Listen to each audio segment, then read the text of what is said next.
Oh, all right, folks. Uh, Hopefully, we get a few people in here. I'll just hang on for a minute. That way, we can actually discuss the topic for tonight. Let's see. Guess I could turn this other light on. There's somebody in here. Drop your location in the chat if you would.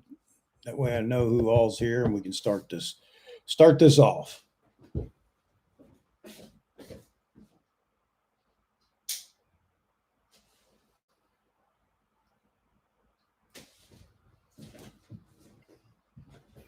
Kick on a little light. Well, I guess somebody jumped in and then decided, nope, not going to stay. So this is really about teaser number 4. It's coming up here Wednesday, we expect.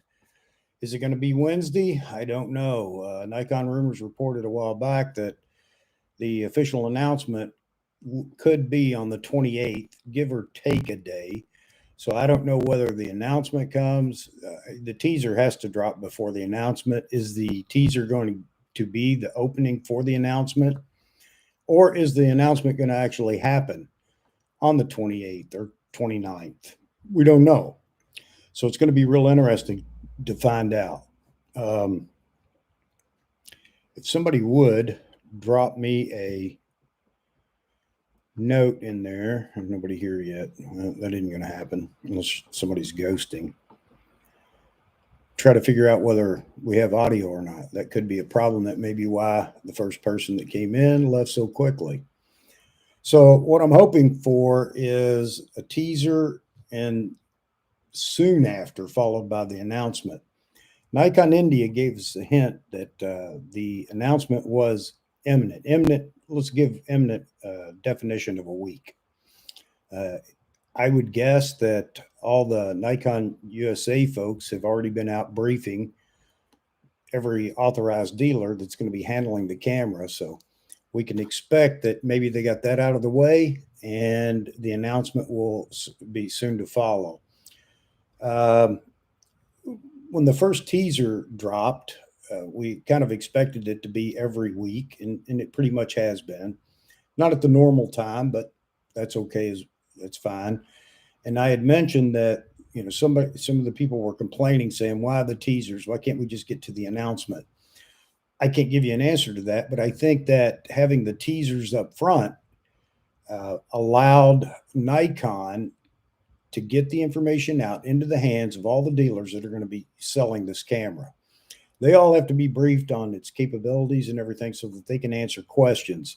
And I think that's what we saw from Nikon India, the information packet that may have been sent to them with all the info in it, and give them time to digest it, prepare for the launch, and be able to answer those questions when they come up. Is the announcement going to be on the 28th? Maybe, maybe not. So here's another thing that's, I say, a little bit troubling. We haven't heard anybody say anything about an invitation for the announcement. Now there could be a couple of reasons for that. Nikon could be holding the announcement in Japan without all of the typical fanfare and people. That I find that hard to believe, but that would definitely keep the announcement secret until they actually go live with it. The other could be the invitations have gone out and everybody's keeping it quiet, and I don't know. It's going to be interesting to see. So let's just jump right into teaser number 4, and then we'll figure out whether the announcement's going to be on the 28th, 29th, or whatever. Teaser number 4. What do you expect to see in teaser number 4? For me, it depends. If it's the immediate, if it's the announcement's going to follow it, then I would say it'll be a little more robust. Some of the capabilities that we've been talking about, highlighting them, clarifying some of it, and then rolling right into the announcement. The announcement could include teaser number 4, I guess is what I'm saying. Nikon could start off with the teaser, roll right into the Nikon team, those that will announce the official launch, and as typical Nikon, go through some of the people that were in the development phase and R&D for the camera to explain some of the more significant pieces, especially pieces that are a little bit troubling for us right now. 20 frames per second versus 30, but it is 20 frames per second continuous. Is that 14-bit? Is that 16-bit? And then maybe it drops or it goes up to 30 frames per second if it goes to a lower resolution. So 16-bit RAW, maybe that's the 20 frames per second. 14-bit RAW or JPEG. JPEG could have it could fall into two categories: the 30 frames per second, and I believe that the 120 frames per second, which is still kind of out there floating around, we don't know exactly what it means. That could be JPEG and lower resolution. That could be the just like the D5 and D6, giving you the option of whether it's JPEG large, medium, or small. Maybe it's the small that's 120 frames per second. We don't know, and I don't want to say that because I want to think the best is coming, and maybe it is JPEG large that's 30 frames per second, but we'll have to wait and see. So, what do you think? What's going to be in the announcement or the teaser? What do you think will actually be in the teaser? Is it going to be just image quality? One of the questions that we all have is we've seen the camera burst 20 frames per second in the last teaser, but we didn't get to see any of the images that came out of that burst. Is that going to be part of this next teaser? I hope so. Put some of the naysayers to rest on the capability of AF and tracking. If all those photos come out, or if they were to publish those photos in the teaser and show us what that burst gave us, then we'll know just how good the AF and tracking is. I think it's going to be great. Again, Nikon making some pretty big claims in the teasers. And we've heard from Nikon Rumors, some of the sources that have had their hands on the camera talking about it. So we'll see. And why is my... All right, folks. All right, I'm going to exit this one and I'm going to, well, let me see. Man, this is terrible. Terrible. Why would anybody want to tune in and watch this? Let's see if we've got any audio. And I'm hoping that we do. All righty. All right. And I'm not hearing a thing, so maybe that's the problem. All right. I have no idea. Not one iota of an idea. Let's start it again. Be right back.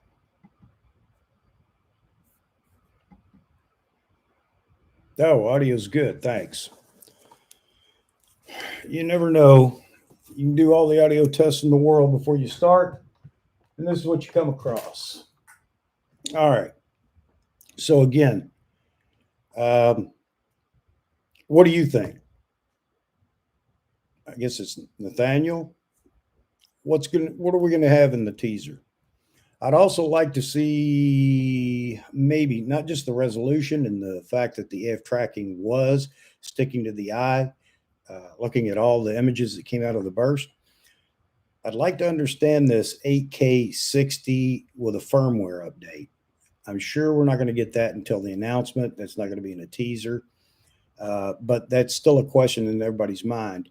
I think it may have to do with the fact that the camera was already in production, and for whatever reason, they decided that they found some way, or they decided, after all, to include 8K 60. So if that's the case, I'm sure they wouldn't stop the production run.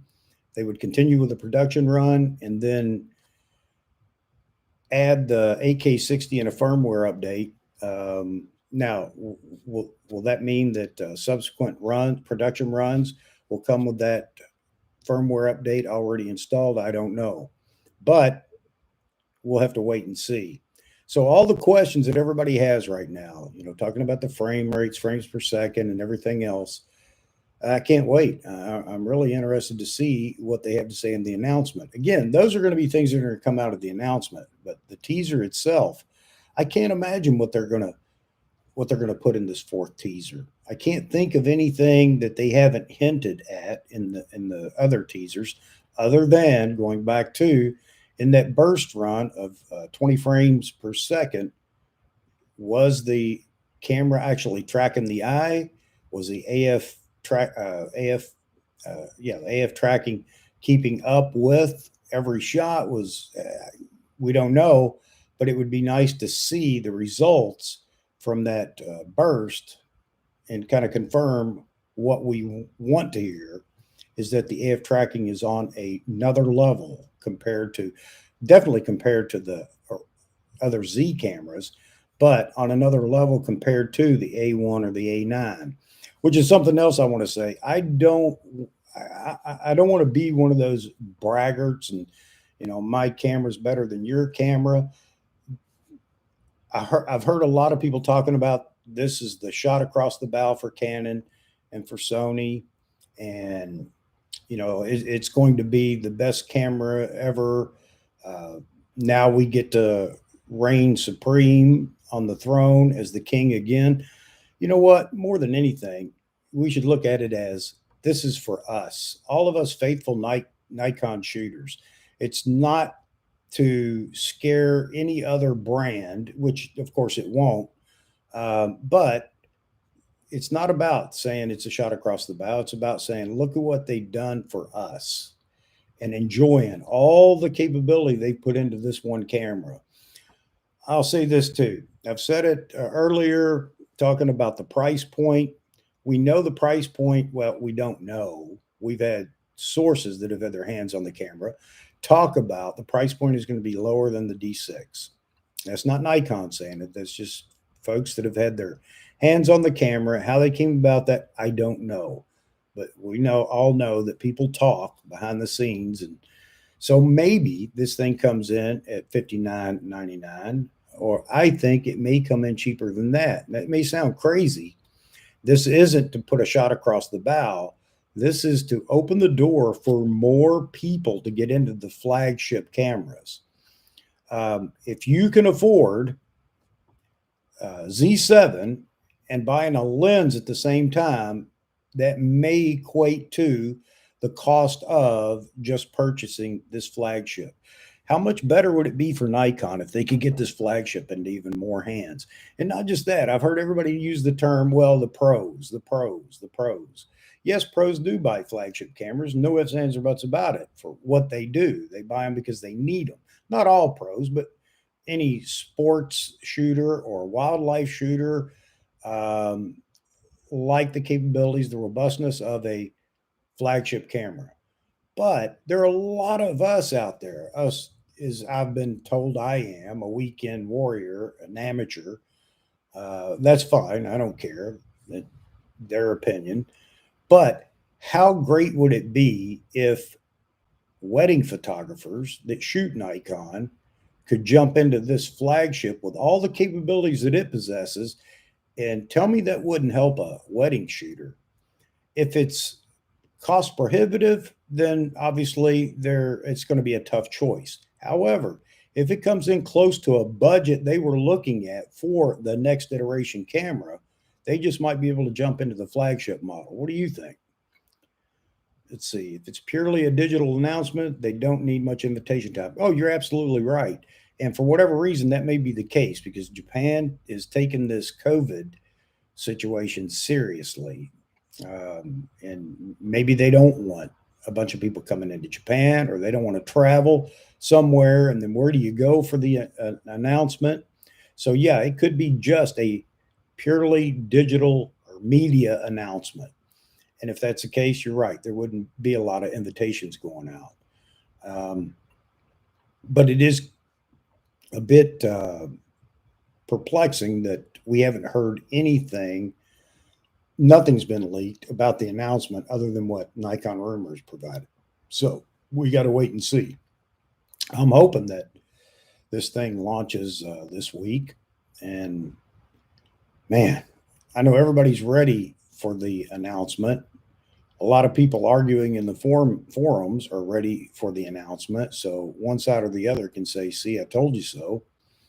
But it's going to be a whirlwind once it is announced. The big question after that will be, when will it actually ship? I don't know if it's going to ship immediately or if it's going to be something that will ship, later in November. Who knows? And most people are going to bank on the fact that it won't ship immediately and it's going to ship sometime in late November through December. And that may be true. What would cause that? Well, backlog of getting enough cameras in distributors' hands to begin the shipping process. We don't know where Nikon is in the shipping process. Did they have enough production run to get it out to all the countries and all the dealers before we got this big backlog of the logistics nightmare that's going on right now at the ports? Obviously, we know that most all cameras, lenses, and everything else are coming by boat. And that's a big issue right now. If the production run just ended, the first run just ended, and they were just put on a boat, then yeah, it's going to be a while considering all the problems.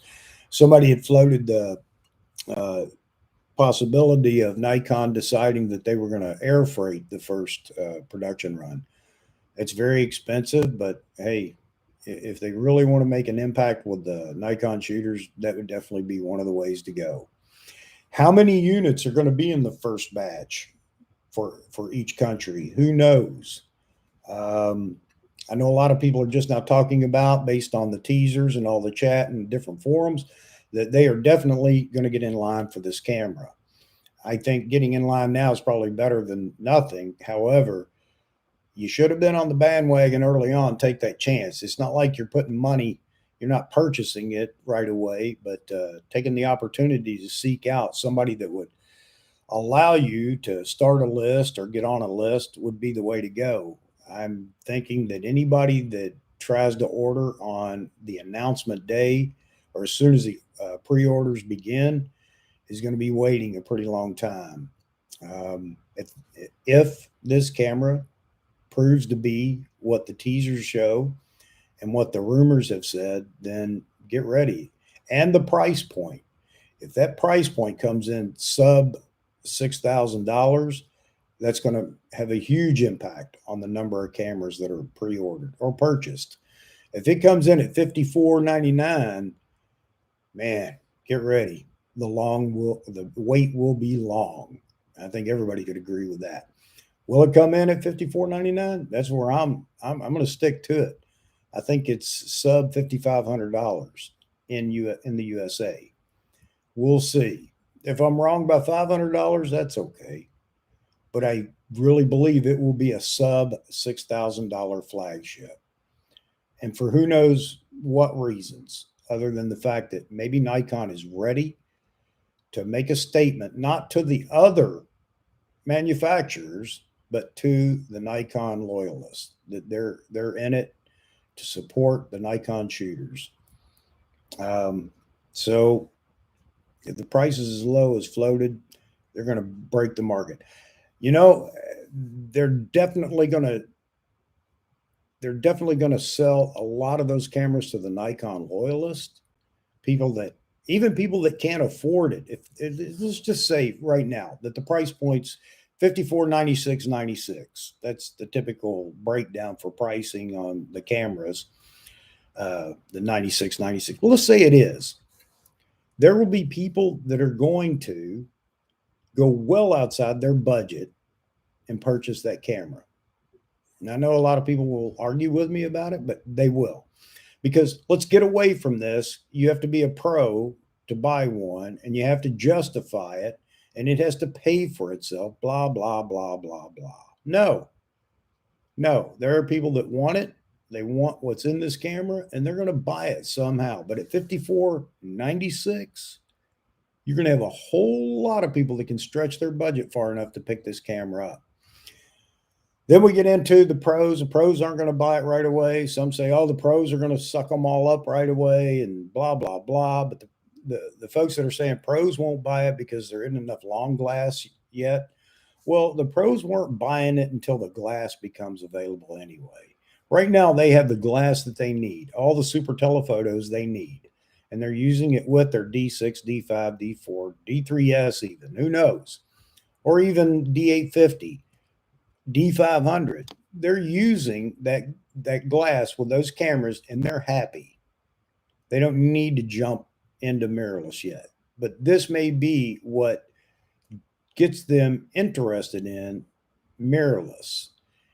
It's not just the camera, it's the camera and the lenses. We know those lenses are going to become available at some point in time. And then everybody will say, well, it won't be until 2028 or whatever. You know, you always have those people. Mr. Negative, he's always got a negative comment about everything. You can't make him happy. And half of the Mr. Negatives are people that will never buy the lens, camera, or anything either. They just got to chime in and be negative as well. And it's not trolls. These are Nikon shooters or people out there.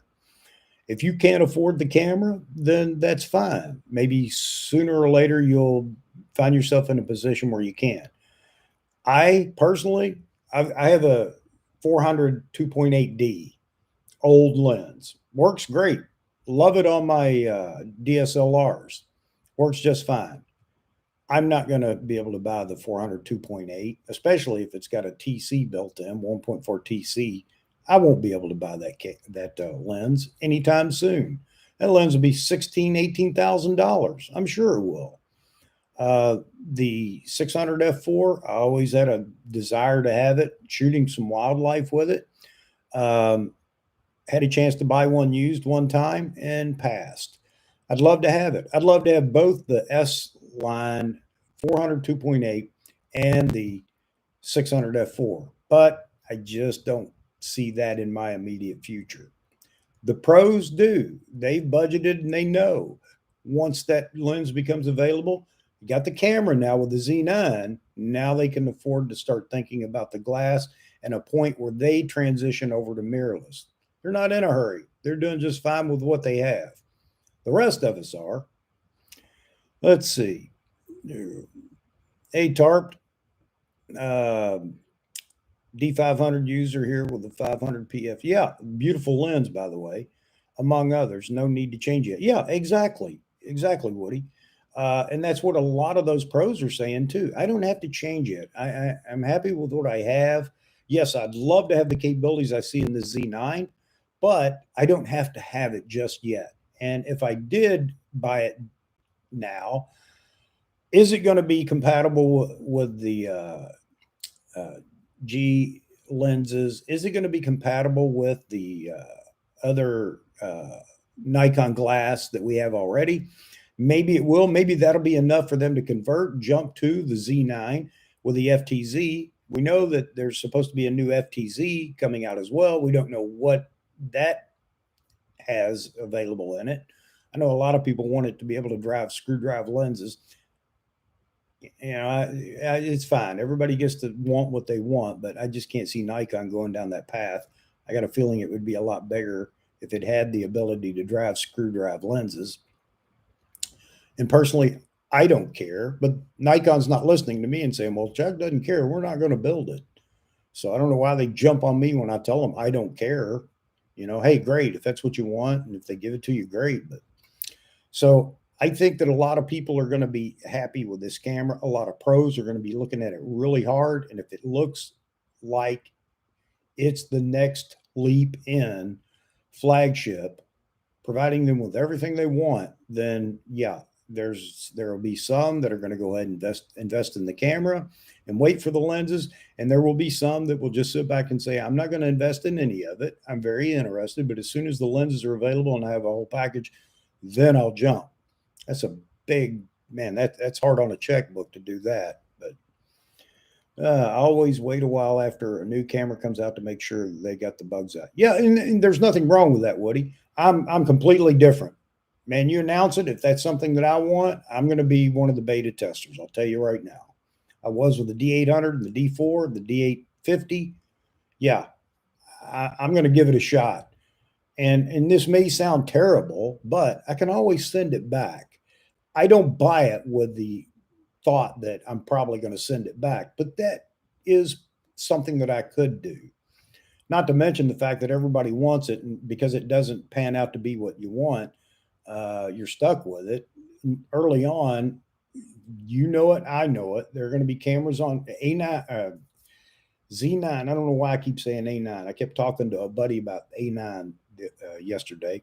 Anyway, they're going to be people that are going to buy as many as they can get their hands on by whatever means they have to get them. And they're going to be on eBay, and they're going to be 1,000, 2,000. And depending on how great this camera is, there will be people that are going to be looking for 3,000 over retail. And guess what? They'll probably get it. I went down that route, not on purpose, I'll say, with the D850. I had it on order with my favorite camera store. And I had also, on the announcement night, got in the B&H queue. I guess I was lucky. I was right within the first few. And of course, B&H doesn't tell you anything. You have no idea where you are in that queue. And lo and behold, my dealer called me and said, "Hey, I have the camera. Do you still want it?" I said, "Yes." They sent it. And before it arrived, because it takes 4 days to get from the store that I purchased from, B&H sent me a notice saying my camera had shipped. Now I'm stuck with it. I did sell it, but I didn't make any money. I sold it to a guy locally that wanted it real bad, and he decided he'd take it. So it didn't cost me anything in the long run. Yeah, I hope the Z, it's going to suffer from back orders, buddy. I got news for you. This camera is definitely going to suffer from back orders. I'm very confident, aren't I? I just have a lot of confidence in the fact that Nikon's released as much information as they have. Looking at the teasers, I really believe that this is going to be, I don't want to say game changer, but it's definitely going to leap ahead of current tech we see in the other brands' flagships. How much, I don't know, but enough to cause a stir. Doesn't mean that Canon and Sony aren't going to respond. Of course they will. And then that gives us an opportunity to catch the next, iteration when Nikon decides to respond to their response. And that's how the R&D goes. That's how we continue to get this great technology in the cameras. So as far as bugs go, they're going to be bugs. I mean, that's just the way it is. They're going to be software bugs. I know what you're also saying is hardware bugs. I don't know. We'll see. We'll see. But I'll take that chance. And it doesn't mean everybody should. I'm comfortable with taking the chance. I don't think we'll see any problems. And then, boy, all the roaring starts when there's one little thing. I agree there shouldn't be, but considering the technology that is in these cameras, how could you say that it will be bug free?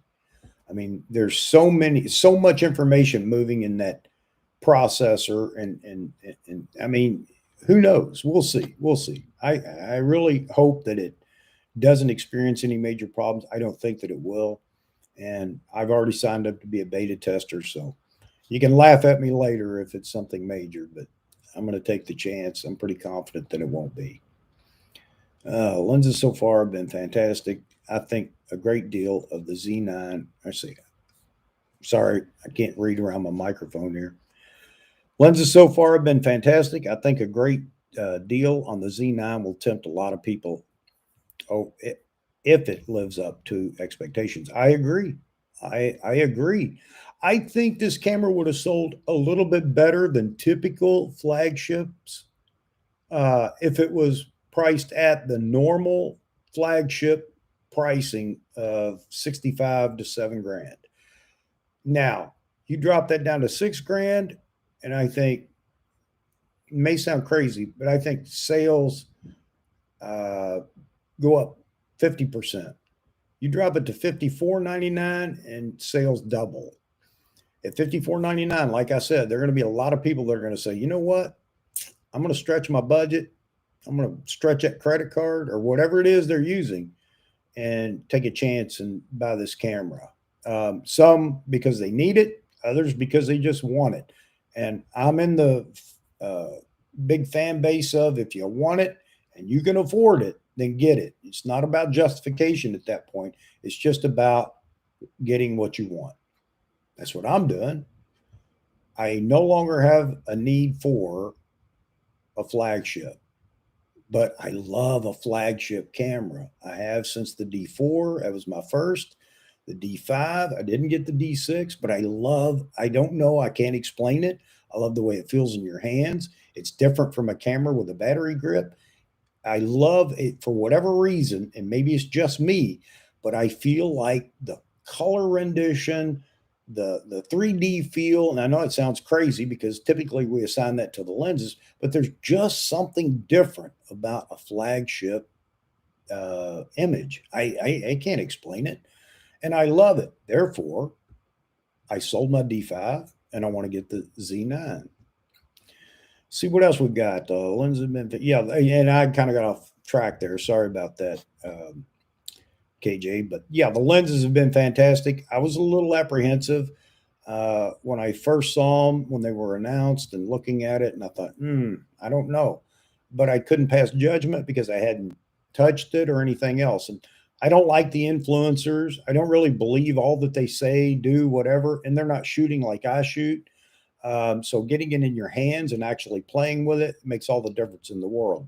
But yes, those 1.8s have been fantastic. I never had a 50 millimeter lens in my arsenal because I just didn't care for the focal length, 50 millimeter. But I bought the 50 millimeter 1.8 and I found myself using it quite a bit. I never thought I would, but I did.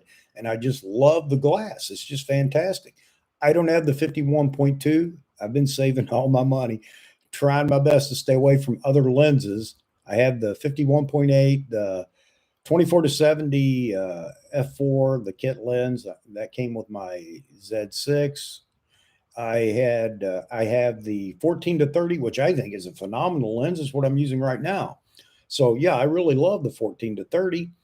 But that's where I stopped. I wanted the 51.2, but that would take away from my Z9 budget. So haven't bought any other lens, but I did at least today call my camera shop and ask them about the 1-400. And the lady was very kind and said, no, because it hasn't been announced yet. We're not taking any, we haven't started a pre-order list or waiting list, but she said, I'll take your information and make sure you're on the list when we do start it. So as soon as it's official, I guess they'll have a list going and I'll be in there somewhere. I'm hoping she's nice enough to put me at the top. So looking forward to the 1-400. If it's anything like the 1.8s and what Fro called kit lenses, I'll be extremely happy because I'm happy with the 1.8, 51.8 and the what he calls the kit lenses. They work just fine for me. I'll update those as time goes on. Looking forward to Nikon taking a lot of market share back. Woody, here's my thoughts on that. And I really had to beat myself up because I can get angry fast with the trolls and the Sony trolls and the Canon trolls and everybody else. My dog's bigger than your dog. And I really want, Nikon to knock it out of the park so I can go back. No, I finally got out of that desire to do that. What it may do, though, I will agree with, is save some of the market or save the market share that Nikon has right now. I think it definitely does that. Will there be converts to Sony and Canon that aren't heavily invested yet that may come back to Nikon? Oh, absolutely. I think there will be some. And some of those people, the multi-brand buyer that's just bought everything the latest and greatest, so they think it's the latest and greatest based on the influencers, they're going to get it anyway, just so they can brag about their Z9 amongst Nikon people and brag about their A1 amongst Sony people and so on and so forth. But I don't know how much market share. It may grab some of the market share of the new shooters. And the reason I say that is, and man, people get mad at me, cameras aren't just for photos anymore. Unfortunately, well, not unfortunately, I like where they're at, but for those photocentric people that say, I don't even want video in a camera. Well, I hear you, but guess what? You're going to get video on cameras nowadays. The one shot that Nikon tried in the DSLR realm was the DF. It's not a bad camera, but it wasn't a big seller because they think they're in the majority, these photocentric people, but they're not. Nowadays, video is as important as photography. And the younger generation coming up, they don't even, excuse me, they don't care much about the photo portion of the camera. They're looking for these hybrid cameras to become the next big I'm sorry, excuse me, the next big influencer or the next big Quentin Tarantino, indie filmmaker. And I hope the best for them, but most of them will find them. Most of those cameras will be found on a shelf somewhere collecting dust after they realize it's more than just buying the camera. However, that's a sale. And I think that is the market that Nikon's finally trying to tap into to get these kids to get out. Every kid out there, if you ask them, what camera should I get? Or they're asking their buddies, immediately the response is going to be Sony or Canon. Sony first, believe it or not, because it is a bit more affordable. At least they see it that way. But those are the two cameras they're going to recommend. They're not recommending Nikon. And once you let them dive into the other brand, they're not likely to leave it, no matter how good other brands become. And that's what Nikon, there's the hemorrhaging. They need to capture these young shooters and get them to buy into the brand. And I had somebody arguing with me about, well, the new kids aren't going to buy the Z9. No, they're not, but it indicates a direction of the brand. It shows them what Nikon is capable of. And then the smart ones will realize that will trickle down into cameras that they can't afford. So I went on a rant last year, and during the COVID, period with lockdown and everything, my rant to Nikon was about their marketing. Everybody else was leaking or talking about cameras in development. Nikon was absolutely silent. When we had people that had nothing to do but sit and watch YouTube videos, it was free marketing, and Nikon didn't do anything. They were doing their old stodgy, Nikon style, and just decided to be silent. And Canon tore it up. I mean, as far as marketing goes, by leaking and announcing, and Sony did the same thing. Nikon, crickets. So anyway, all right, enough of that rant. Trying to get out of that habit. Okay. What'd you say here, Woody? Have I seen you on Peter Gregg's live stream? I've watched his stream since day one. Yeah, I just enjoy watching Peter Gregg. I don't agree with a lot of stuff, but I mean, I just enjoy watching him. He's just a funny old fella, and he's just kind of fun to watch. There are some others that I do that. I don't care for their camera brand or anything else. But I just enjoy watching them. What's his name? Something Brown, 3 men or 3 elephants. I can't remember. I just enjoy listening to him.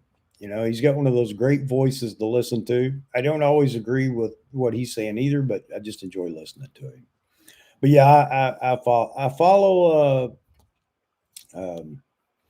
Peter Gregg, it's just fun to watch him and listen to him. I kind of like the Christmas room thing. It's unique, it's fun. Yeah. Totally. I could do any, let's see, client work I do with the Z7 too. I'm getting this one for me. Absolutely, KJ. Ain't nothing wrong with that. And I applaud you because, man, you go on the forums and they're going to try to talk you out of it because you don't need it. Now, I would love to go through their possessions, their home and their cars and their property and whatever, and point out to them everything they don't need and why do they have it. Why is photography only a profession? It's all it is. You can't enjoy it. You can't be an amateur and enjoy it. No, no, no, no, no. It's only a profession. So you can only get what you need. And you can only get what does more than what you already have. You know, if you can get away with a point and shoot, then there's no need in having a DSLR. These people are crazy. I mean, they're just nuts. You know, they need to get off their high horse and just enjoy photography again. Which brings me to another point. Right now, I'm having a ball doing these live streams. I'm not going to make videos right now. It's just too time consuming with everything I do. The nice thing about YouTube is I get on here and live stream, whether there's anybody in here or not, doesn't matter because they're going to roll it over into a video. But we're going to get to the announcement, and you know that's the crescendo, we think. And then after that, we're going to have plenty of opportunity to talk about the camera, all the information that we got out of the announcement, all the ambassador videos that we get to watch, and then we'll fight about that. And then after that, then we're going to have people like myself, I hope, and others. They're going to have camera in hand, so we get to actually see what the camera does with a normal Joe. You know, not a professional, not a whatever, or influencer. You know, we'll all share and everybody gets to see what the camera does in a normal person's hands. So that's going to take us through for a while. Then we're going to have some lenses to talk about as they continue to develop. You know, that's going to carry us through the next few months. After that, I want to start talking about creativity with our cameras. Somebody brought up the fact that a lot of people, there are a lot of creators, not influencers, but creators out there that are creating some wonderful videos and doing wonderful things, and they get lots of exposure. And again, this may be why the younger generation coming up is hyping those cameras. Nikon does a terrible job of that. I've been looking for Nikon on YouTube for years. There's just not near the content. We need to get out there and be the ambassador for Nikon, not touting Nikon and everything else, but creating with the camera. So somebody asks, what did you use? And we can proudly say, you know, whatever brand and whatever model Nikon it is. We need to do that. We don't. And I'm guilty of it. And I'm going to start doing it. I'm going to start sharing when I get the Z9 more of the stuff that I'm doing behind the scenes that I can't share because other people, it's for some other people, and they don't want to see it on Facebook and YouTube and everything else. But I'm going to find content to make sure that I'm promoting that camera in a creative way. I don't want to hear somebody like I'm doing right now just stand up or sit down and yap about capabilities and specs and whatever. I want to see what they created with it. And I'm looking forward to see what some of the ambassadors may have done in creating something with the camera. So that's my thoughts. That's kind of the way ahead for me. And I hope everybody will stick around and enjoy that. So KJ, you know, I right now I can do anything I want with what I have, you know, according to my abilities. I don't need the Z9 either. I want it and I'm going to get it. And don't feel guilty about wanting it and getting it. You know, if you can do that without breaking the bank and, you know, going hungry and having your house foreclosed on, then by all means get it. 60-year-old has never shot video and don't care to. Yeah, you know what, Woody? I got you, man. I got you. And I'm not trying to promote you or promote video for you, and you should take a stab at it. But and I kind of got lost there a minute ago, and now I remember the part about the video. Here's the thing. Sales bring R&D money. If cameras don't sell, there's no money for R&D. Right now, video is what's selling cameras. Not every camera. I don't mean that at all. But the majority of the cameras having video in the camera is a big deal. And again, I go back to that younger generation. If we let them slip away and jump on Canon or Sony, then we've lost them pretty much forever. Not every one of them, but once they're invested in, it's hard to leave. As you know, the Nikon shooters that left and went to Sony, that was hard for them to do.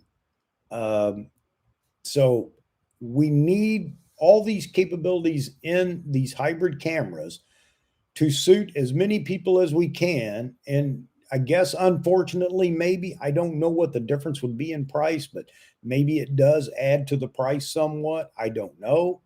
But not looking at the DSLRs, the flagship DSLRs, they had video capability as well, but most people weren't shooting video on those. I think it was there initially, or they decided to go that route initially just for photojournalists. Well, we don't have a lot of pool photographers, photojournalists anymore. So, well, anyway, that's the thing about video. You may not want it, you may not ever use it, but the cameras that are coming out today are definitely going to have that capability. And if it sells cameras, we get R&D dollars that will continue to push the tech. Now, am I right about that? I don't know. Woody, let's see. Your video setup, by the way, is much better than back in the days of the Z6 launch. Congrats, thanks. Yeah, and it's not great right now just because I use the space so much. I'm not going to set it up just for the live stream. I try to clean all the clutter out of the way, so it's not so bad. But I just don't have any place to put this side, the camera stand, other than right there. I've got C-stands everywhere, and you know the deal. I've got a small studio set up in my living room because I'm getting my house ready to sell. We're heading south. I'm in Connecticut. We're heading south for a lot of reasons. But I've already moved or we've given away a whole lot of furniture to the kids and everything else. And the living room became an open space. And the chief of staff, she gave me a little larger footprint for photography. So I took the living room and set up a studio in here. So I'll tell you, it's a lot nicer than the days of having to break everything or set it all up, shoot, break it all down, move the furniture back. So, all right. But thanks, Woody. I appreciate that. Check out David Sailors, the Georgia photographer. Yeah, I will. I'll definitely check it out. Absolutely. Absolutely. Oh, speaking of channels, did you all see that it looks like poor old Morton Helmer kind of got, well, I don't know if he got smacked a little bit by Nikon or if he caught it himself or whatever, but I knew that he was going to Svalbard. The timing was right. And then he did let something slip talking about doing a project for Nikon. If the Z9 wasn't on the radar, then nobody would have thought much of it other than he's just going out as an ambassador to shoot some, wildlife, blah, blah, blah. But in his last video, his first from Svalbard, so he's back now, but his first video from there, I guess there was I guess at one point he had said something or mouthed Z9 or something, and all the lip readers or whoever could figure out what he said. And there may have been an opportunity to see the Z9 in passing during the video. And I'll tell you, I was looking hard when that video came out because I just knew that we were going to get a glimpse of the new lens and the camera. But so anyway, long story short, he's edited that video. I don't know if he was told to, caught it himself or whatever. So we know that Morton Helmer is going to have one of the videos that's going to come out talking about the Z9 and its capabilities. And the guy's a fantastic wildlife photographer. And so anyway, for those that haven't seen his channel, Morten Hilmer, Morten Hilmer, Hilmer, yeah. And it's just he's another one that you can watch his videos. You can binge on his videos. He's not a big talker. He's out doing his thing. He does a fantastic job of putting his videos together. I can't imagine how many miles that guy walks moving the camera, but his B-roll is fantastic. And anyway, a great Nikon ambassador, although last year he did try the Canon R5, I think, and Canon lenses. So who knows? But I think he's with Nikon to stay. He did say that at one time. Check his channel out. I think you'll like it, especially if you're a wildlife shooter and you've not seen him yet. All right, enough of that. Sorry about that. It is an exciting time, KJ, no doubt about it. And I've said that over and over and over. And I'm not going to let anybody take away my enthusiasm, my joy. I may be let down, but I'm going to let Nikon let me down. I'm not letting forum people let me or cause me to have the big meltdown or letdown. Right now, I choose to believe that everything we know is fact. And I'm going to stick with that until proven otherwise, which is another live stream I want to do tomorrow. I may do it tomorrow night. And I think the heading for that will be, let's assume right now, everything we know about the Z9 through rumors, teasers, and everything. And let's assume that the price is going to be $54.99.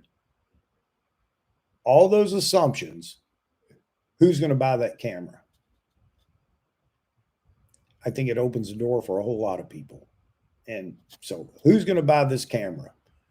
With those assumptions, and we're going to treat them as fact, all the rumors, rumored specs, all the rumors about the price point and everything else, and all the teasers, and we're going to say it's all fact now, who's going to buy the camera? For what? So anyway, maybe tomorrow night we'll jump into that. Z9 made the video setup better. Oh,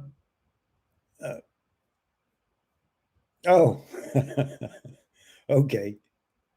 I'll give you a wave off I-95 if you're driving south from Virginia. Okay. All right. No, I've made that trip many times, Woody, but I'll be heading down 84, jumping over to, I can't remember what it is. 70 takes me over there. I can't remember. 79, I'm not sure. Down 265. We're going to Tennessee. I can make that easier. We're going to Tennessee for a lot of reasons. One, for me, is weather. I hate cold. I've lived in the desert all my military life. I was always in the desert. And I like heat. I like hot. I don't like cold. You can wipe off sweat, but you can't wipe off cold. So anyway, that's one of the reasons. The other is the tax break we get there. They don't tax my retirement, blah, blah, blah. And it's a politically better atmosphere. So I'm a minority up here for sure. But we won't get into politics. But we're going down there for a lot of reasons. And it's going to be our retirement home. I told my wife, you can forget about it. We're not ever looking for another house. You can just bury me in the backyard when that day comes because I ain't moving. All right. All right. Wow, we got a few people in here. It's gone for a long time. I appreciate everybody hanging around, listening to me jabber. And what else you guys got on your mind? Again, back to kind of the topic. What do you think is going to be in this next teaser? I don't know. I'm a bit perplexed. I know what I want, but I don't know what I think will be in it. I think some of that confusion comes from it's going to fall on the date that, Peter predicted for the announcement. I don't know how that's going to work.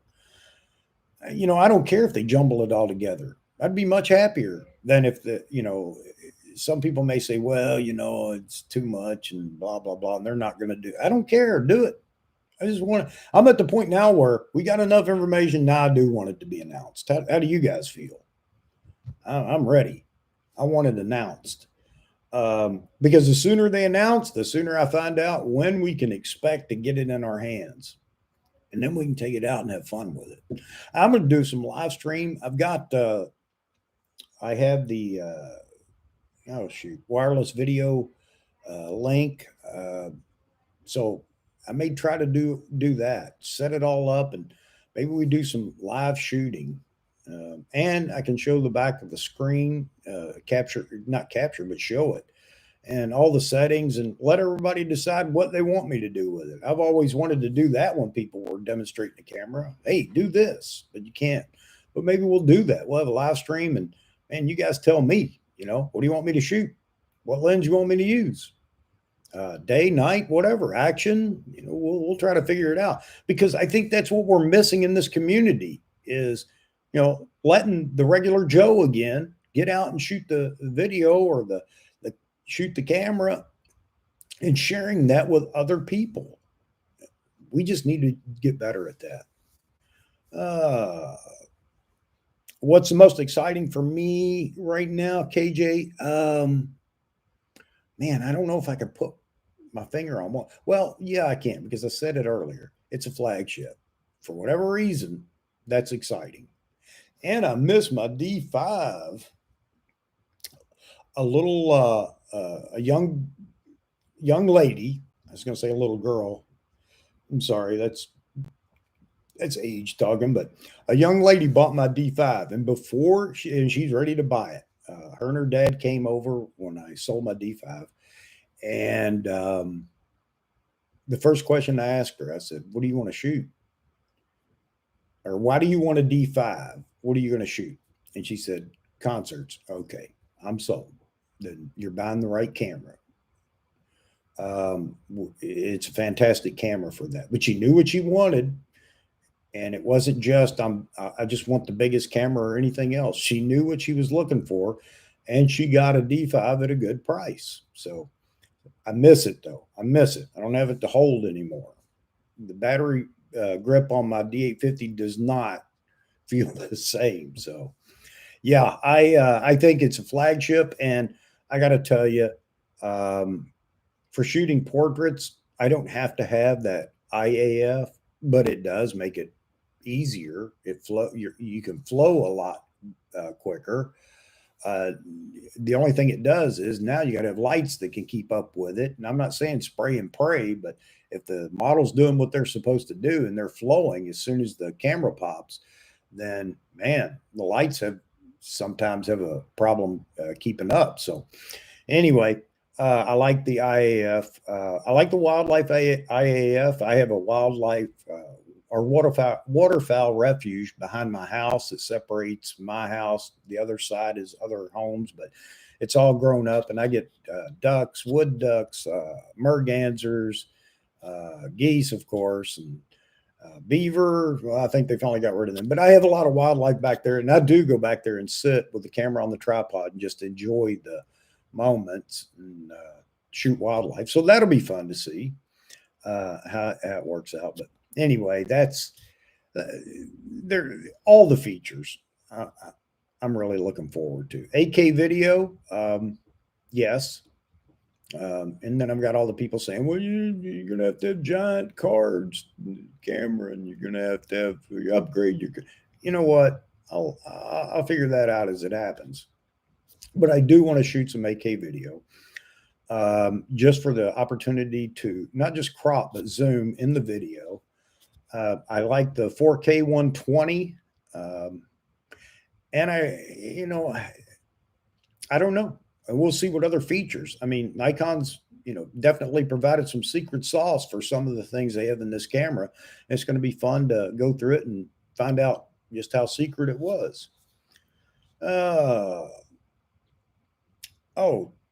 David Saylor's live just below the Tennessee line, Chattanooga. Oh, yeah. Okay. I have a friend who lives down Chattanooga too. We were in the Army together.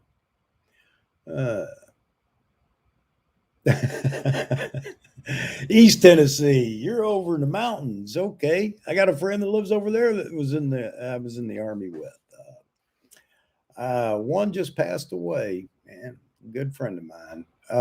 But he was over in, I'm trying to think of the name of the town because it's just funny. I'll think of it in a minute. But all right, if I'm through East Tennessee, I'll make sure I don't say anything bad about you. uh, do I have a set time for my streams? No, I don't, but I'm trying to now. Um, I may start doing it. Well, here's the thing. I like doing it in the evening when people are around and they can join if they want to. And I'm not one that's got to have 15 people in the, live chat or whatever. Again, I go back to it's just easy to flip the camera on, uh, fire up the microphone and basically get on here and blather about whatever it is and then end the stream and YouTube does all the rest for me. It just pops up, populates as another video. It's considered a live streamed video, as you guys know. So it makes it simple. Now, if people thought about it, and right now I don't expect people to jump in and follow me in a live stream every night, but there's so much going on that I do want to jump in daily right now and just talk about the latest something. The Z9 is a hot topic right now, and I definitely want to keep that hot topic going, more exposure, and try to show people that, we Nikon folks, we're not ashamed to get on here and talk about the camera. And then later on, as I said, start providing some creative content. But, I'll say that I plan to be on tomorrow night again at about 7 p.m. Eastern. If something breaks overnight and we get another nugget of really good information, I may just do a quick stream in the morning or middle of the day, not expecting anybody to be here as I'm live, but just to get that information out. I think a lot of people, there aren't a lot of people. I didn't realize this because I'm so obsessed with looking for all the rumors now with the Z9. That was the same way with the D800. But, Nikon Rumors, I will say, does a real good job. Their hit rate is pretty high when it comes to their rumors. So I didn't realize that everybody doesn't check Nikon Rumors regularly. And so that's why I jump on. If I see something there or something comes out, I'll jump on. I'm not going to lie. I get a lot of the information from them because that's what they do. But my point here is that maybe people don't want to go over there and sift through all the junk.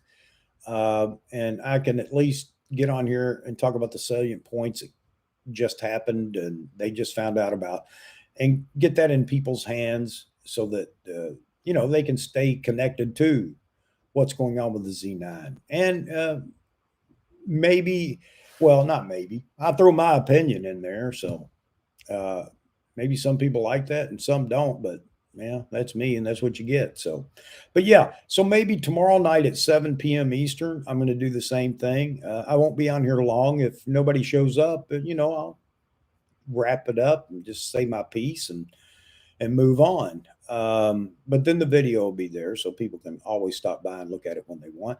If I do something in the morning tomorrow, if there's some hot issue or hot news flash that comes out about the Z9 or something to do with it or the lenses, I may jump on and do a quick stream, which of course will roll over into a video.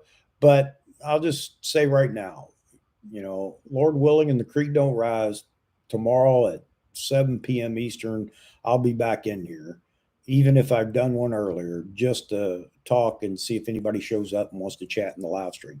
And I encourage you guys, I want to go down and read the comments and throw, get your take and your concerns or your knowledge. That's one of the things that influencers don't really do. They don't care about your knowledge. It's only their knowledge. Hey, I'm here to learn as well. So if you can impart some knowledge, that's great. Not just for me, but for everybody else in the chat. And chat amongst yourselves. That just started with the last video I did. A lot of people were chatting amongst themselves in the comments. I think that's wonderful. That's kind of what we should be doing. So anyway, 7 p.m. tomorrow. We'll just make a date even if something happens overnight and we find out about it, I find out in the morning, I'll do a quick stream to throw that out there, and then be back in here tomorrow night at 7 p.m. So hope you guys will come back. Want to listen to me ramble. I don't know why, but I appreciate it. Oh, I do want to say something for those. Maybe they stumble across the video. Maybe some of you, I don't know everybody, but all of a sudden I do have probably 20 new subscribers, and that humbles me. I told my wife, I said, I don't know why people would want to see me or listen to me, but it does humble me that you would do that. And I think it's fantastic. I'm not in here to get the big, million subscriber button or the 100,000. I'm not doing it for that. I'm doing it because I'm just kind of having fun right now. And I hope you guys are too. And we'll continue to get better at this together. All right. Would love to see birds in flight capabilities of Z9. You talking to Scott? You talking about in the next teaser? If so, I agree. I agree, because that is one of the big buzz things is, will it have bird IAF and will it track? And I believe it will. But there are so many people, because they have just been captivated with what Sony has done with that A1. Steve Perry just did a video on it. He's a big Nikon ambassador, but he talked about shooting with the Sony A1 for the last 6 months. And he says, I'm not going to lie. Look, burst rate and everything else. And that's another one everybody complains about. You don't need to take 5,000 shots, and you don't. But what he shows you is that if you do, here's the photo. The frame before it and the frame after it aren't even close to being this frame. The particular movement of the bird or the head turn or whatever. So yeah, he's done a fantastic job of reviewing that camera. And now I'm looking forward to the Z9 doing that and better. Not to brag about it. It's for us. We get to do it for ourselves, not to show Canon and Sony that we can do it. We just get to do it for ourselves. So anyway, my take on it. And I agree. I'd like to see that in that teaser. But one of the things, I think I said it earlier, going back to, I think everybody, I'm a rookie here. Everybody wants to see what came out of that 20 frame burst. It's gone so far as people are saying it was the video was edited with overlays and tracking and whatever, Final Cut Pro or whatever, to put the boxes on the eye and move it. It moves too slowly. I'm going to go back to, I choose to believe it is that good. And until proven different, I'm going to relish the thought of that capability and being able to enjoy it. So, but the bird IAF, yes, I think it really needs to come out. And if not, if the announcement's right after that, I guarantee you, we're going to see that in some of the ambassador videos. So, but yeah, Scott, I'd like to see it in the teaser just to get that out of the way and shut some of these people up, man. You'd think that's the only genre in photography when they're talking. I mean, in so many of them, that bird IAF, that's it. People only shoot birds. And I'm not trying to take away from people want to shoot birds, but I mean, come on. And it seems that that's going to be the one thing that's going to flip the switch for everybody to say, okay, we're good. So KJ, I'm sorry, let me make sure. Yeah.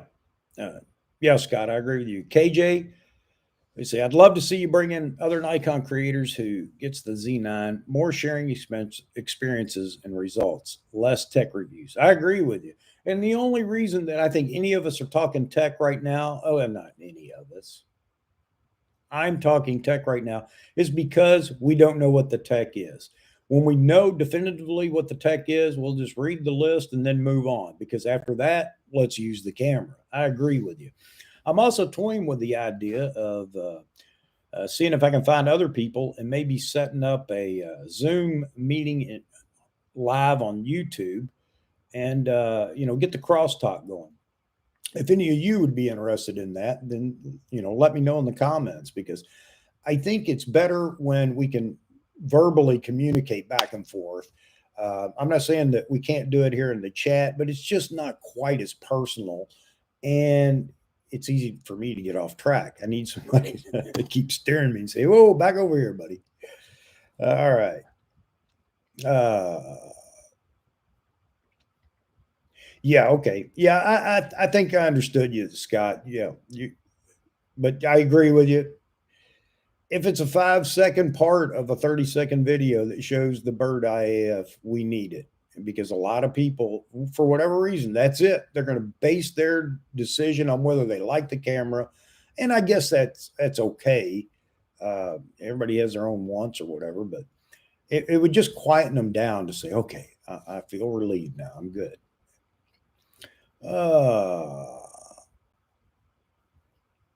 Woody, let's see. Yeah, Woody. You travel all over Virginia and Maryland for eagle photos. Yeah, man, oh man. We have eagles up here. They're over closer to the coast. I'm afraid I'll run into Tony and Chelsea over there, though. I'm just kidding. That probably wouldn't be a good thing if I ran into them, because I doubt I'd agree with a whole lot. Although I did see somebody say in a forum that Chelsea's still a Nikon lover. Okay, that's great. That's wonderful. And you know what? Being a Sony lover is fine too.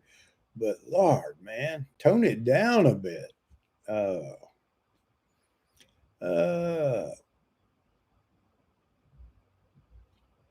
Portrait shooter, but what about bird AFI? Yeah. What do you mean, KJ? But what about bird AF?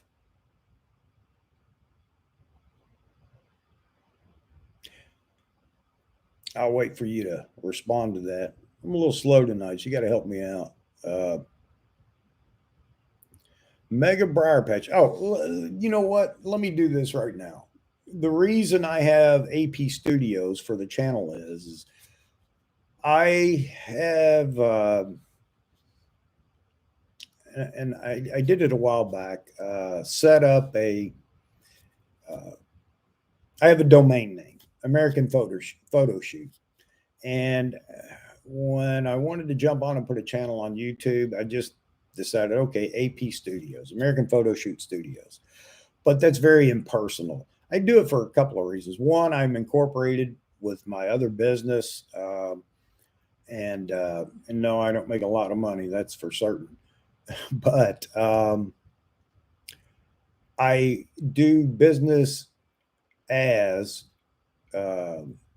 American Photo Shoot, although I can't tell you that I've actually done any business. Everything I've done has been pro bono, but I have it there and it's available. And maybe one of these days when I really retire, I'll be able to kind of do some photo work or video work or whatever. So that said, this is AP Studios, the channel, but my name is Chuck.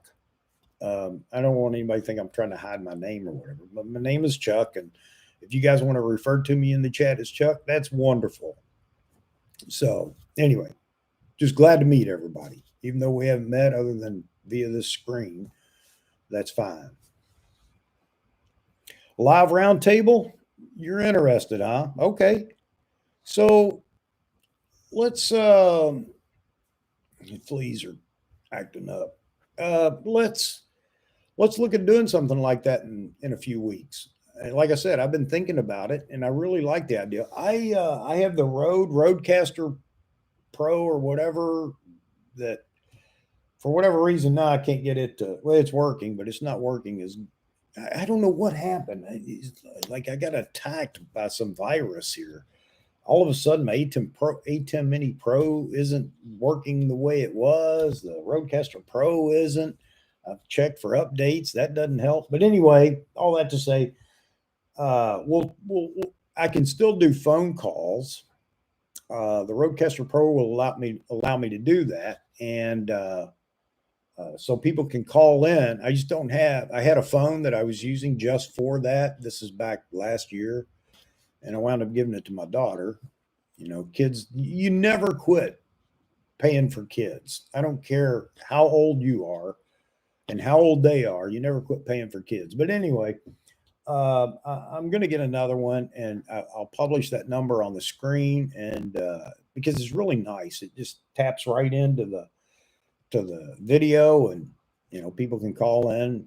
I think that's at least a little more personal than going through the live chat. But anyway, we'll see if we can't make that happen. And the meetings, I've seen a lot of the YouTube folks, new up and coming YouTube folks that are getting together in these three-way Zoom meetings on YouTube. And I thought, man, that's fun. And I got a question, and I can type it all day long, but they're not going to see it. I want to be able to sit there with them and start talking about and commenting. So I may try to do that here before too long, and I think it'll be fun. It doesn't have to be pros or whatever. Just get a couple of people in here chatting and let everybody else chat through the chat window, and we can have some fun. Hey, Briar, nice to meet you too, buddy.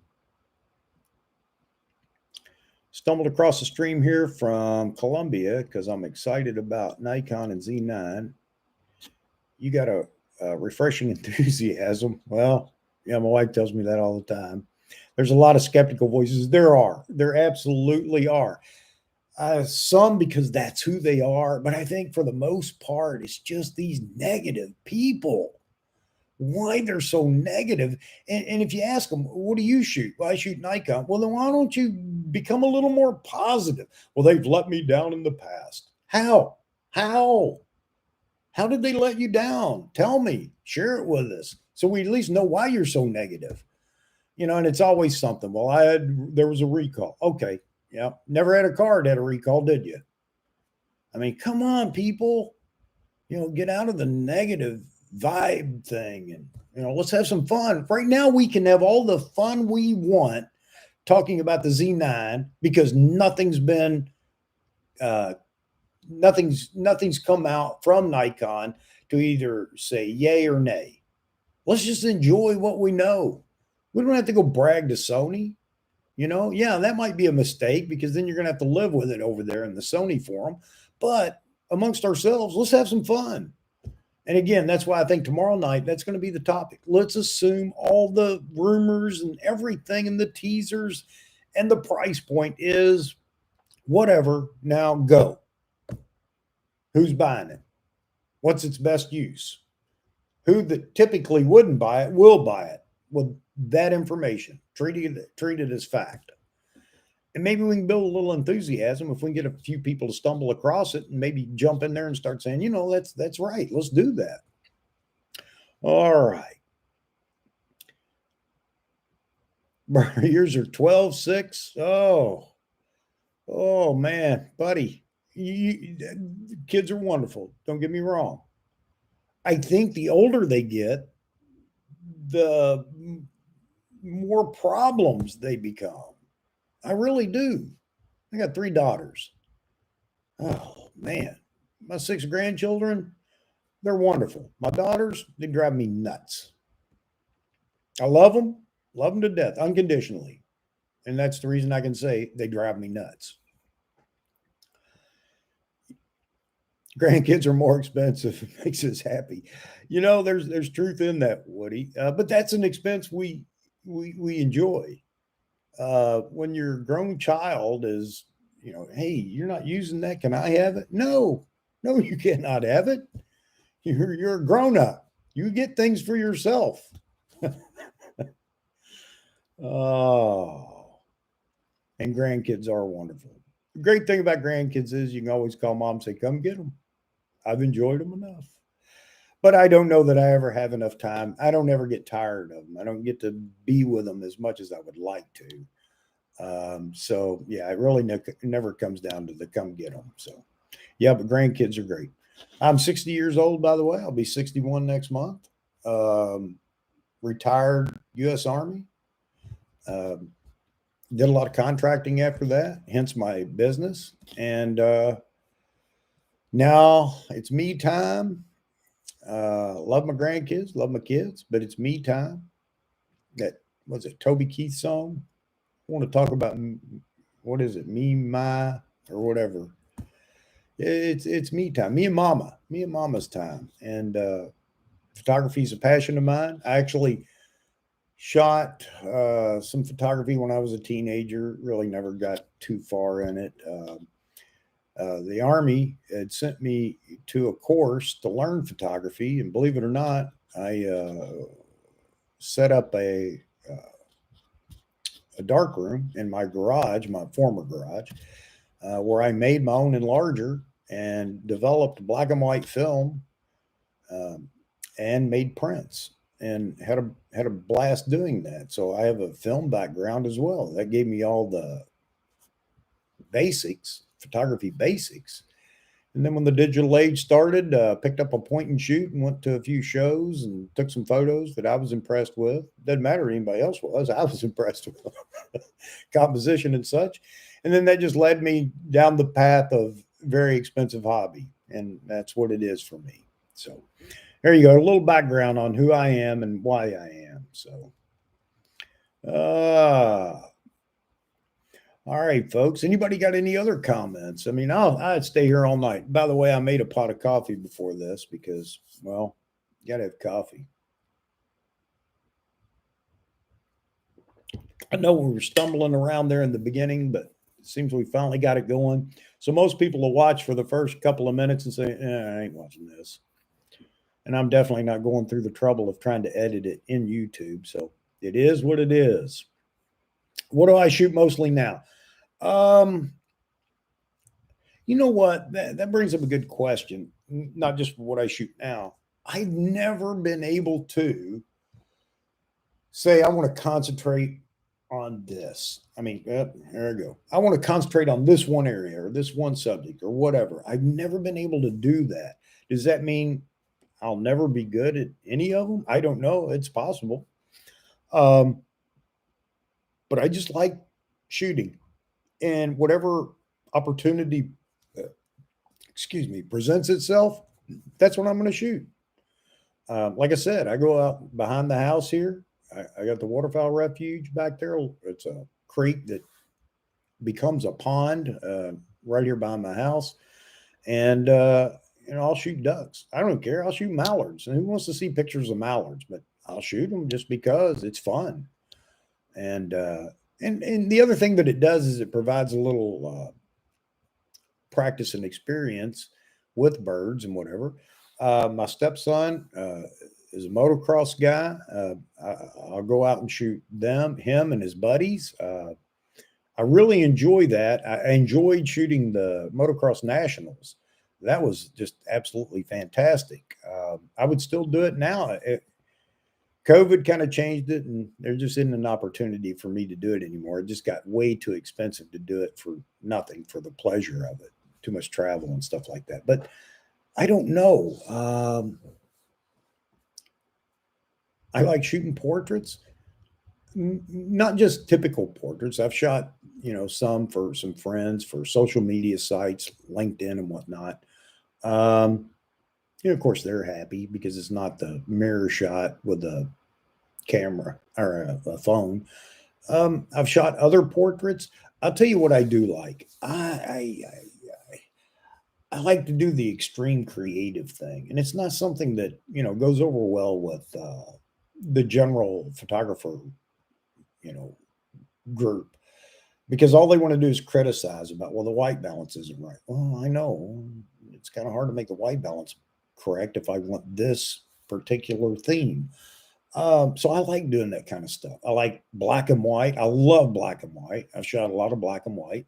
I love vibrant colors. Talked about that when I was talking about the motocross thing. Nobody's going to hire me to do a commercial shoot for a product. And I'll tell you that right now. Nor do I want to do that because, man, everything's too fussy. And I understand, a commercial client wants their brand to be the color it's supposed to be and all that. But anyway, I'm not going to do that. I just have fun and be as creative. And the nice thing about that is if anybody comes to me and says, hey, I want you to shoot me, they know what I do. So I don't have to go, well, what do you want? And I just do it, and I do it my way. I get paid for it almost always, so I have fun. Anyway, that long answer to your question. I don't really have any one thing that I uh, want to do above the other. I just want to shoot. I just want to have fun. That's all. I've done a fair bit of video again for my stepson. He does a lot of spoken word videos, and I've helped him with that and done a lot of video for him. Big learning curve for me because I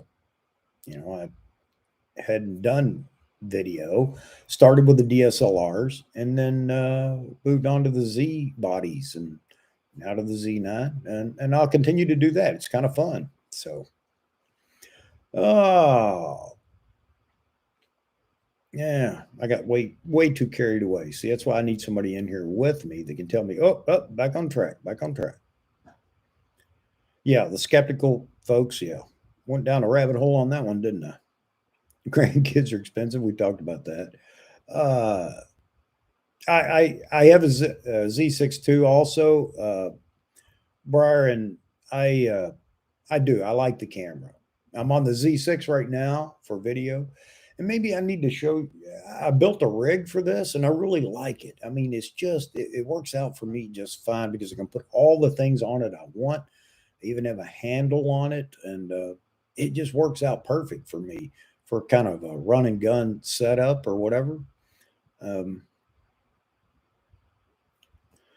oh, da, da, da, da. Yeah, hobby or profession. Yeah, both are expensive. I agree. And my hat's off to those that you shoot. So there's another good point. What makes somebody professional? And I have my own take on that. For me, to be a professional photographer, you earn most or all of your income through photography or videography.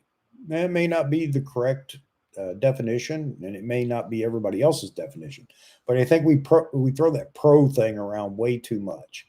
No matter how good I am, and I've had people say, "Oh, you're a professional photographer," just because you know how to set up lights and things like that, and that's kind of a compliment. But I'm not a professional photographer because this is not my livelihood. So you'll get people in there that shoot one person a week or a month or whatever, and they're a pro photographer. No, I don't think so. It's not how good you are. It's profession is just that. It's how you earn a living. That's my interpretation of profession or professional. So I don't know how everybody else thinks. But you're right. Like any business, all the tools you need or want are part of that business and cost for that business, and it gets expensive. And some people find themselves underwater because it's their profession and they bought above where they should have, and now they're struggling. So, and you can do that as an amateur too. But I'm just an amateur, it's a hobby.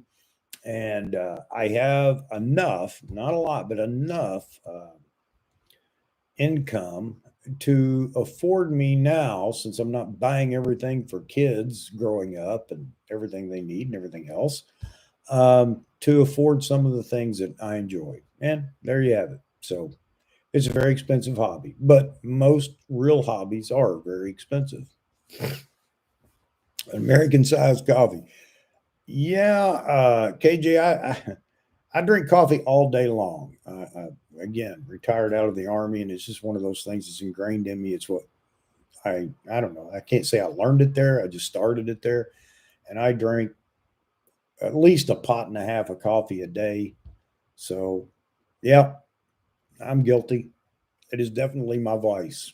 My wife finally quit revving me about it. She just lets me be now and drink my coffee in peace. Yeah, mirrorless is absolutely better for video, no doubt about it. Well, okay, I say mirrorless because it comes along with the AF tracking. With DSLRs, man, you guys look at some of the old videos I did a year and a half ago, or 2 years ago. I've been trying to do this, but I always get knocked off the wagon and drug off somewhere, and I'm gone forever. But anyway, Yeah, you can see that lens hunting for focus. Oh, it's painful. So what you have to do is go to manual focus, set up a test dummy where you're going to be, get the focus set manually, and then go jump in that spot and then not move, because if you move a little bit, it's gone. Yes, it is. Now, I'll tell you, DSLRs are fine for video if you're going to pull focus. If you're pulling focus, that's fine. But if you're a one-man band and you're trying to do it yourself, it's difficult at best. And even pulling focus is an art, which I'm not good at. That's why they have people that do that. That is what they do on a big shoot. Is their job is to pull focus. The camera operator is just worrying about the camera. He doesn't care. Well, he does, but I mean, it's not his responsibility to worry about what's in focus and what isn't. So yeah, there's an art to it, and DSLRs are okay in video. They may not have all the bells and whistles that we have now in the mirrorless realm, but they're fine for video if you're going to pull focus. Try doing that yourself and being the sound man at the same time. Oh, that's a pain. All right, it's getting late. We've been in here an hour and a half, and I can sit and chat with you guys forever. I really appreciate you showing up, and hey, it's kind of nice. Did anybody get that notification that I would be going live at 7? I just wonder, is that worthwhile, or just jump in and go live when I feel like it? If that actually came up and anybody saw it, then maybe it is worthwhile to throw it in there. I might even attract some trolls that just want to come and shoot me down by doing that. I'm sure there are plenty of them, which is okay with me. Hey, more conversation, the better. Maybe we can get somebody to understand that it ain't all about them and their brand. I'm not opposed to other brands. I just don't choose to shoot with them, but I'm not opposed to it because it makes my brand work harder to be better. All right. See, I'm just rambling on. So, folks, if you guys, let's see, too many emails. Yeah. Man, we had quite a few comments. That's great. I really, really, honestly appreciate you stopping in there and sticking around and chatting. I see a lot of people have already taken off, and that's fine. I know. I may not be their cup of tea. My wife says that. Yeah, I'm not going to go down that road. She loves me. I love her. We love each other. That's all that matters. We have a good time together.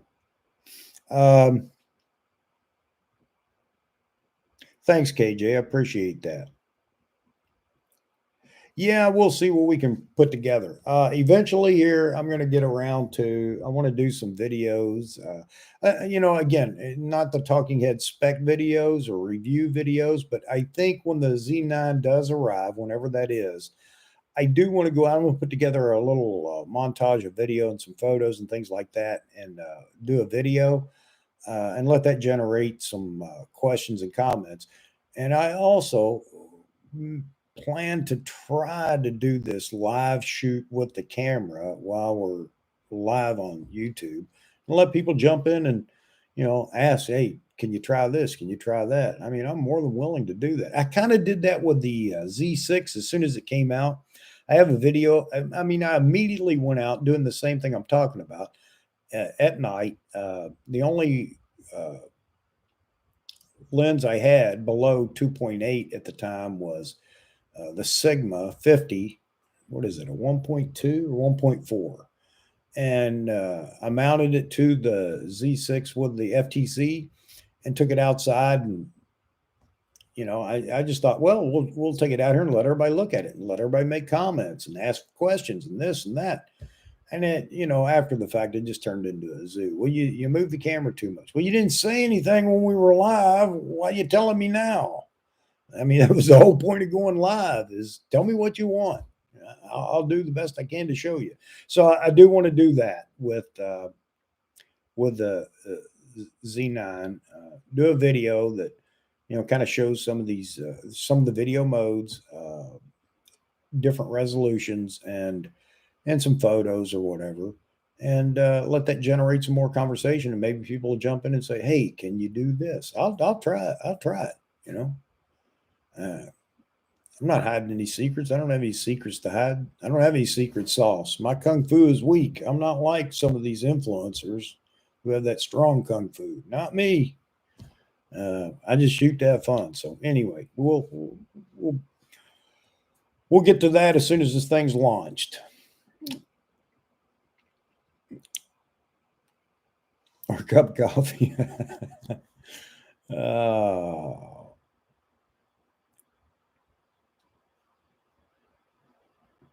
uh, the new video wireless transmitters. And I can't even remember what brand it is now. Hollyland. Hollyland? Yeah, it's not Holy Land. Hollyland. Video transmitter. So you hook the receiver to the camera and you put the transmitter, you hook the receiver to the camera that you're making the video or shooting live. That's where the receiver goes. And the transmitter just mounts to the camera with the HDMI cable to the camera. And it does a wireless transmission of what, let's just say, Z6 is going to be the camera that I'll be using to live stream with. It has the receiver, and the Z9 would be the camera I'm transmitting from, and it wirelessly sends that signal to the Z6 and then out in the feed in the live stream. And it's really neat. I mean, there's some, there's some of that technology out there that is just fantastic. So the other thing I think that it allows me to do is show the back of the screen live, not show it, but it'll show that feed, if I'm not mistaken.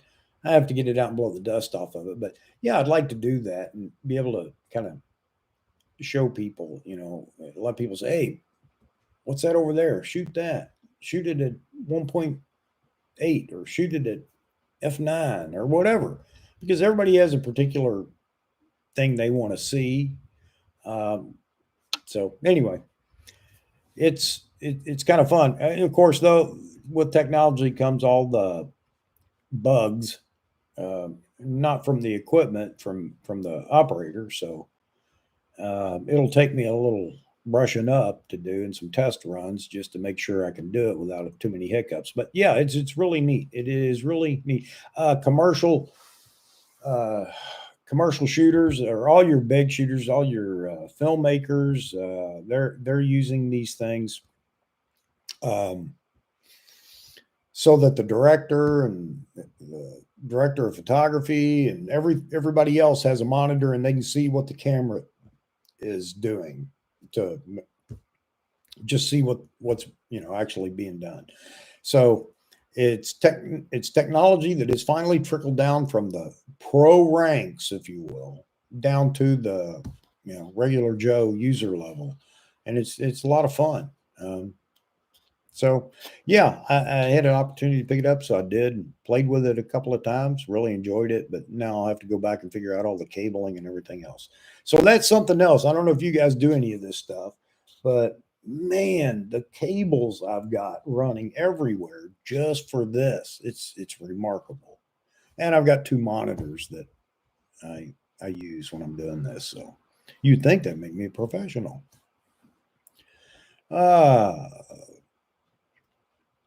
Let's see. Wow, that opens up a lot of options to create with. Yeah, it absolutely does. No doubt about it. I haven't used it for creating or working with my stepson in his videos, just shooting it all to either the camera or the Ninja 5. And then the nice thing about this is I just dump it all on him. He does all the editing because it's his project. We just make sure that we capture what he wants. But I haven't used the video transmitter, in any of those shoots. But yeah, it's kind of neat. One of the things I thought about doing was setting a camera up out on the deck and just watching the wildlife. I've got a bobcat that goes through the yard every now and then. I'd like to catch him on video. One of these days, I'll have the camera when he actually shows up. All right, folks. Wow, we've been in there an hour and 39 minutes. I can't believe it. I can't believe you all hung in here and to listen to me babble, as I said. But hopefully, you had a good time. Anytime we're in this and you happen to jump in the chat, that's fantastic. Whatever questions you got, I'm not going to lie to you. If I know, I know. I don't, I don't. But I'll speculate. I'll give you some assumptions. But I don't ever stand by that and say that's gospel. It's just my assumption, my gut feeling. I'll let you know though. But it's been a lot of fun. I appreciate all the comments. I appreciate you coming by. And again, for those that may watch this later, I can't imagine you'd go this long watching it, but I really am humbled by the fact that people would subscribe to this. And I want to make sure that, I continue to throw this out there and make it as fun as I can. I'm getting a little more comfortable. It takes a while to get comfortable back in front of the camera. But hey, maybe the technology won't evade me so much, and I'll be able to get this where it's a couple of buttons and we're up and running instead of it seems like I got to go through and check everything every time. But we're going to have fun. I'm going to have fun, and I hope you do too. And I look forward to sharing as much as I know or find out or whatever with you. And I appreciate if you'll share right back with things that you know or whatever. So look forward to it. And until tomorrow night, we'll set a date, 7 p.m. Eastern. Give me a little flexibility. If I fire it up and all of a sudden I have no audio, like I thought that was a problem tonight. I don't know why the headphones, I can't hear my own audio, but anyway, don't write me off if it's a couple of minutes after 7. I'm coming, but I'll try to be on time. All right. Hope you all have a wonderful night. God bless all of you. And, I hope it's a wonderful day for you tomorrow. We got past Monday and Tuesday. Tomorrow night, we'll chat all about the thoughts of the next teaser and get prepared for Wednesday. And hopefully, we won't be let down. All right. Thanks again, folks. Now I got to go through the process here. Here we go. All right. Thanks. Appreciate you stopping by and, have a wonderful night.